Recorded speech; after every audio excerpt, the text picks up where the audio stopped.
kimilerini geri gönderiyor. Sen savaşamazsın, git diyor. İhtiyarsın, çok ihtiyarsın, git diyor.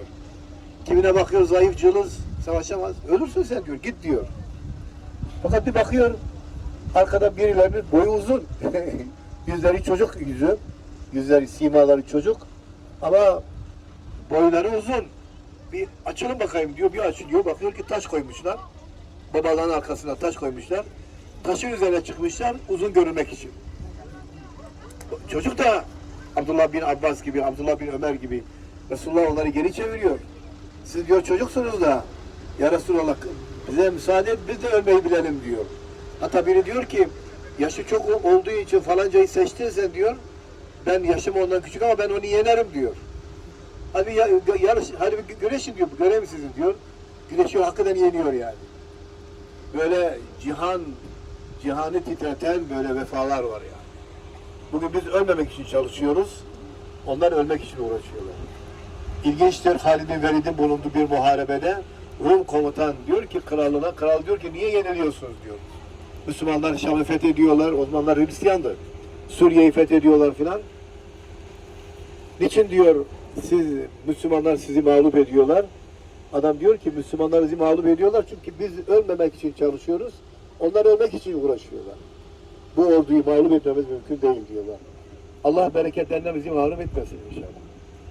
Var mı soracağınız bir şey burada? Sanki konuşacağınız bir şey var mı? Hocam bir dua yapalım. Bir dua yapalım. Orada fotoğraf çekeriz. Şehitlerin ismi altında. Amin.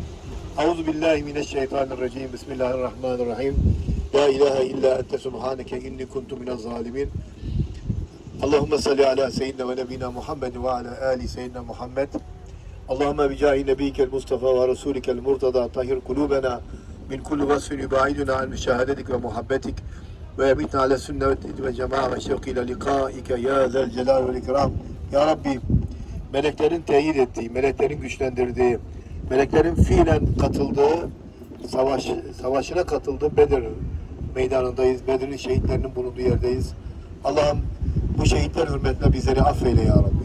Şehitler hürmetine bizi ve sevdiklerimizi her türlü kazadan, beladan, musibetten, afetten, hastalıktan, kötü hale düşmekten, kötü insanların şerrinden İsmi Azam hürmetine bizi muhafaza eyle ya Rabbi. Bizi rahmetinle setre eyle ya Rabbi. İlahi ya Rabbi evlatlarımızı, onların evlatlarını, sevdiklerimizi musibetten, beladan, hastalıkların her türlüsünden uzak eyle ya Rabbi. Amin. Yaptığımız bütün tövbelerimizi kabul eyle ya Rabbi. Amin. Niyazımızı kabul eyle ya Rabbi. Amin. Zikrimizi kabul eyle ya Rabbi. Amin. Secdemizi kabul eyle ya Rabbi. Amin. Bizden sonra bizden türeyecek olan, bizim ailelerimizden meydana gelecek olan bütün evlatlarımıza, kadın, kız, erkek kim olsa olsun buraları görmeyi nasip eyle ya Rabbi. Amin. Buranın bereketinden, Bedir'in bereketinden, Uhud'un bereketinden, Kabe-i Muazzama'nın bereketinden, Hicri İsmail'in bereketinden, gideceğimiz Meşrid-i Saadet'in bereketinden bizi mahrum etme ya Rabbi. Amin. Bizim şerefimiz, bizim varlığımız, bizim övüncümüz dinimizdir. Allah'ım bu dini seçtik elhamdülillah. Bize bu dini tavsiye eden ve bizi bu dine teşvik eden babalarımızdan, onların babalarından, onların babalarından, onların annelerinden, annelerin annelerinden.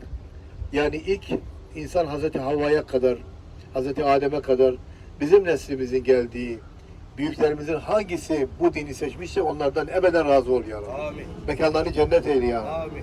O büyüklerimizi cennete görmeyi nasip eyle ya Rabbi. Cennetin en büyük nimeti olan Allah'ı görmeyi nasip eyle ya Rabbi. Elimizden, dilimizden, kalbimizden şerre müsaade etme ya Rabbi. Kötü insanların elinden, dilinden, kalbinden şerre düşmemize de müsaade etme İsmi Azam hürmetine. Amin ya Rabbi. Ya Rabbi buralara tekrar gelmeyi nasip eyle. Evimize dönmüşken günahlarından arınmış olarak dönmeyi nasip eyle ya Rabbi. Burada yaptığımız bütün ibadetleri kabul eyle ya Rabbi.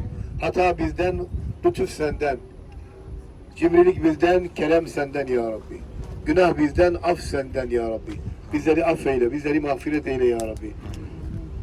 Amin. Elhamdülillahi Rabbil Alemin. Duaların kabulü niyetiyle Allah rızası için El Fatiha.